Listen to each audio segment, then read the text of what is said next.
আজকে আমি 2017 সালে জিলেট এক্সামের কোশ্চেনগুলো নিয়ে আলোচনা করব, যেগুলি ইলেকট্রিক্যাল টেকনোলজি থেকে এসেছিল। এই কোশ্চেনগুলি খুবই গুরুত্বপূর্ণ জিলেট এক্সামের জন্য। তোমরা যারা আগের ভিডিওগুলো দেখোনি তারা অবশ্যই চ্যানেলের প্লেলিস্ট চেক করে ভিডিওগুলো দেখে নিও। এগুলো প্রত্যেকটা ভিডিও খুবই গুরুত্বপূর্ণ জিলেট এক্সামের জন্য। তো শুরু করা যাক। হ্যাঁ, আর একটা কথা, তোমরা যারা পিডিএফ ডাউনলোড করতে চাও তারা ভিডিওর নিচে দেওয়া ডিসক্রিপশন বক্স থেকে পিডিএফটা ডাউনলোড করে নিতে পারো।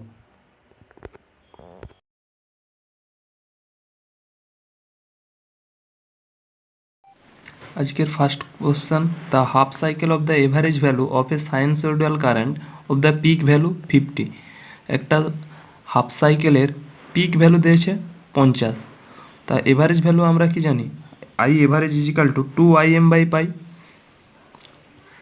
2 × 50/3.14 সমান 31.83। সো এরটা কারেক্ট অ্যান্সার হয়ে যাবে।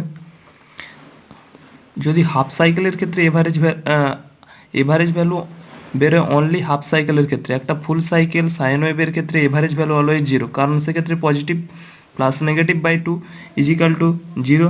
একটা ফুল সাইকেল ওয়েভের ক্ষেত্রে এভারেজ ভ্যালু অলওয়েজ 0। তারপর দ্বিতীয় question, a sinusoidal voltage represent 230 sine 377t প্লাস 30 degree volt in used a symbol the frequency of the AC voltage. এখানটায় ভি ইকাল টু আমরা কি জানি? VM sine omega T plus theta. এই সমীকরণের সঙ্গে তুলনা করে ওমেগা টি সমান তাহলে কি 377টি, ওমেগা সমান আমরা কি জানি 2πf সমান, এখান থেকে এফ ক্যালকুলেশন করলে 60 হার্জ অ্যাপ্রক্সিমেটলি আসবে। সো সি এরটা কারেক্ট আনসার হয়ে যাবে। তারপরে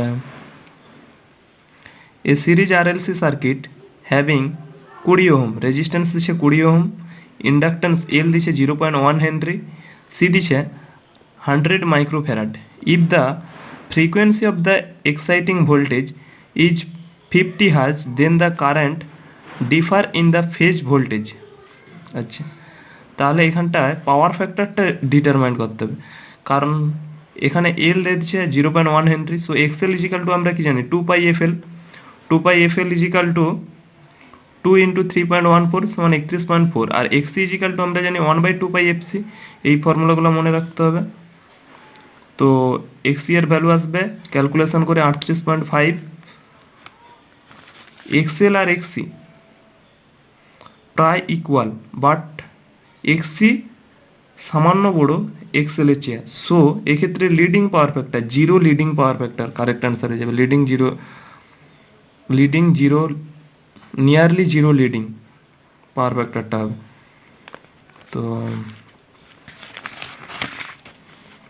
চারের দাগের কোশ্চেনটা, to find the dimensional of the inductance equation can be selected. Inductance এটা তো সবাই জানে, ই ইজিক্যাল টু -L/di/dt, কারণ ইন্ডাকটেন্স কারেন্টটাকে অপোজ করে, তো ইকুয়াল টু -L/di/dt। পাঁচের দাগের কোশ্চেনটা, the relay is use to motor protection for overload. Differential relay, ভুকোজ relay, induction relay, thermal relay. Thermal relay ওভারলোডের ক্ষেত্রে কারণ থার্মাল রিলে ইউজ করা হয়। ডিফারেন্সিয়াল রিলে হচ্ছে ট্রান্সমিশন লাইনের ক্ষেত্রে ইউজ করা হয় ডিফারেন্সিয়াল রিলে। ভুকোজ রিলে হচ্ছে ট্রান্সফর্মার প্রোটেকশনের ক্ষেত্রে ভুকোজ রিলে ইউজ করা হয়। আর থার্মাল রিলে হচ্ছে ওভারলোড, মোটরের ওভারলোড প্রোটেকশনের ক্ষেত্রে থার্মাল রিলে ইউজ করা হয়। থার্মাল রিলেতে একটা বাইমেটালিক স্ট্রিপ থাকে যেটা হিট হয়ে রিলেটা অপারেট করে। Lumen is the unit of luminous flux হবে। লুমেন হচ্ছে লুমিনিয়াস ফ্লাক্স, লুমিনিয়াস ফ্লাক্সের ইউনিট হচ্ছে লুমেন।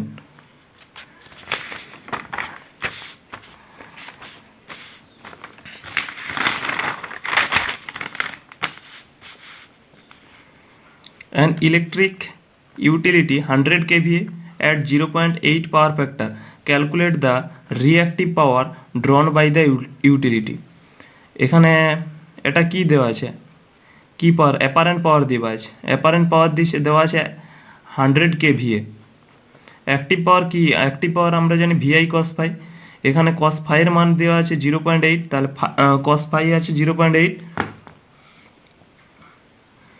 তো ফাই সমান কি cos inverse 0.8, reactive power is equal to কি আমরা জানি VI sine phi, reactive power হচ্ছে VI sine phi, active power VI cos phi, আর অ্যাপারেন্ট পাওয়ার হচ্ছে ভিআই, এটা মনে রাখতে হবে। তো ভি সমান 100 ইন্টু সাইন কস ইনভার্স করলে 60 কেভিআর অ্যান্সার হবে। ইন্ডাকটেন্স 60 কেভিআর ইন্ডাকটেন্স হবে, এটা কারেক্ট অ্যান্সার হয়ে যাবে। The back EMF of the DC shunt motor starting, the back EMF of the DC shunt motor starting 0 equal to the supply voltage infinity about 50% of the supply voltage।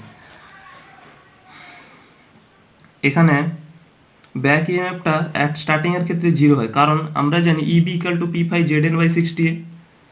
তো phi flux at starting এর ক্ষেত্রে ফ্লাক্সটা কি 0, so EB always 0। Back EMF হচ্ছে starting এর ক্ষেত্রে 0 হয়। তারপরে 10 question, the in a three resistance 12 ohm each connected into delta, the equivalent resistance of each branch if the delta is converted to star.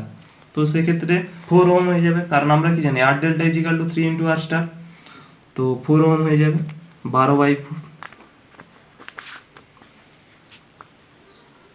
12/3 সমান 4। তারপরে আছে an iron ring with the mean circumference দিচ্ছে 140 semi and cross section area দিচ্ছে 12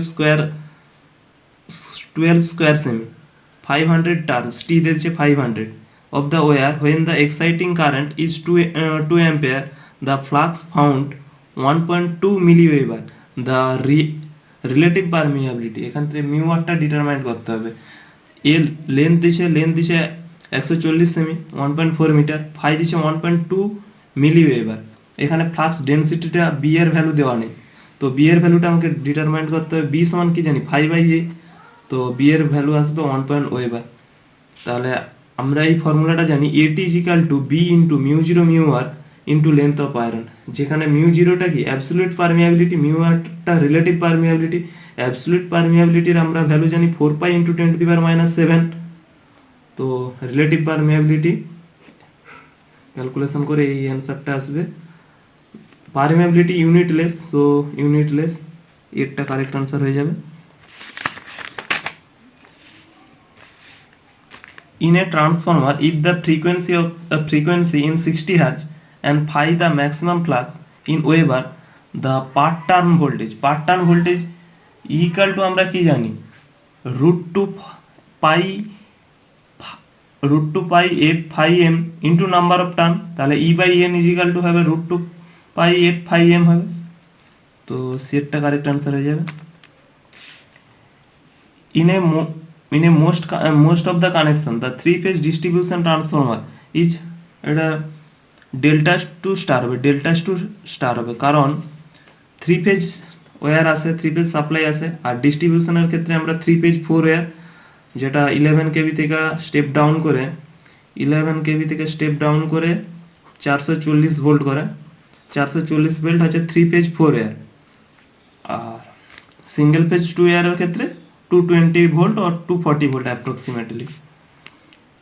star delta use করা হয়নি, স্টারও use করা হয়নি, delta স্টারও use করা হয়নি, ডেল্টা স্টার ইউজ করা হয়, ডেল্টা স্টার। এটা একই পয়েন্ট দেওয়া আছে, একই অপশন দেওয়া আছে, এটা হবে delta star. The most A capacitor in a DC circuit is a capacitor in a DC circuit steady state operate। আচ্ছা, ক্যাপাসিটারের মান, ক্যাপাসিটারটা ডিসি সার্কিটের ক্ষেত্রে কিভাবে আচরণ করে? Open circuit. আর ইন্ডাকট্যান্সটা শর্ট সার্কিট। কি করে? আমরা কি জানি XC = 1/2/FC। ডিসি কারেন্টের ক্ষেত্রে ফ্রিকোয়েন্সি কি অলওয়েজ 0 হয়, তো XC = ইনফিনিটিভ হবে। ইনফিনিটিভ মানে কি ওপেন সার্কিট। আর ইন্ডাকট্যান্সের ক্ষেত্রে আমরা কি জানি XL = 2πfL, f এর ভ্যালুটা 0 ডিসি কারেন্টের ক্ষেত্রে। সো একটা ডিসি কারেন্টের ক্ষেত্রে একটা inductor as a short circuit হিসেবে আচরণ করে। তারপরে the rupturing capacity of the HRC fuse. HRC ফিউজের র্যাপচারিং ক্যাপাসিটিটা কি দিয়ে ডিনোট করা হয়? ফিউজের ক্যাপাসিটি সবসময় ampere, milli ampere, kilo ampere এই রেঞ্জে ডিটারমাইন করা হয়। তো তো এইচআরসি ফিউজের ফুল ফর্ম কি? High rupturing capacity fuse.